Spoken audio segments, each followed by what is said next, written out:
சில உண்மைகள் இருக்கின்றன. வாழ்க்கை நம்மை சோதிக்கிற போதான் நமக்கு புரியும். இதுவே அந்த 10 உண்மைகள். நீ தாமாகவே கற்றுக்கொள்ளும் உண்மைகள். முதலாவது, நீ குறைவா பேசுற போது உன்னோட வார்த்தைக்கு அதிக மதிப்பு கிடைக்கும். இரண்டாவது, எதையும் தனிப்பட்டதா எடுத்துக்காத. உன்னை பத்தி நீ நினைக்கிற அளவுக்கு யாரும் நினைக்க மாட்டாங்க. மூன்றாவது, சிக்கல்களை பத்தி யோசிச்சா சிக்கல்கள் தான் அதிகமா வரும்.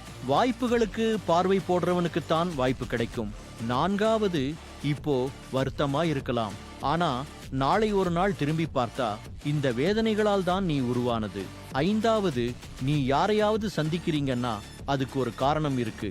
அவர்கள் உன்னோட வாழ்க்கையை மாற்ற போறாங்க, இல்லையெனில் நீங்கள் தான் அவர்களோட வாழ்க்கையை மாற்ற போறீங்க. ஆறாவது, புதியதை முயற்சிக்க பயப்படாதே. உன்னோட எல்லைகள் உள்ளே இருந்தா வாழ்க்கை சலிப்பா மாறும். ஏழாவது, ஒரு தருணத்தின் மதிப்பு அது நினைவாக மாறுற வரைக்கும் புரியாது. எட்டாவது, நன்றி சொல்ல தொடங்கிறவனுக்கு இல்லைங்கிற உணர்வு மாறிவிடும். ஒன்பதாவது, உன் வாயை கட்டுப்படுத்த முடியலனா உன் எதிர்காலத்தையும் கட்டுப்படுத்த முடியாது. பத்தாவது, வாழ்க்கை ஒரு கண்ணாடி மாதிரி. நீ என்ன யோசிக்கிறாயோ அதையே எதிரொலிச்சு காட்டும். போனஸ் போராட்டத்தை தாழ்த்தாதே, முன்னாடி போ, தைரியமா போ. லெட்ஸ் கோ.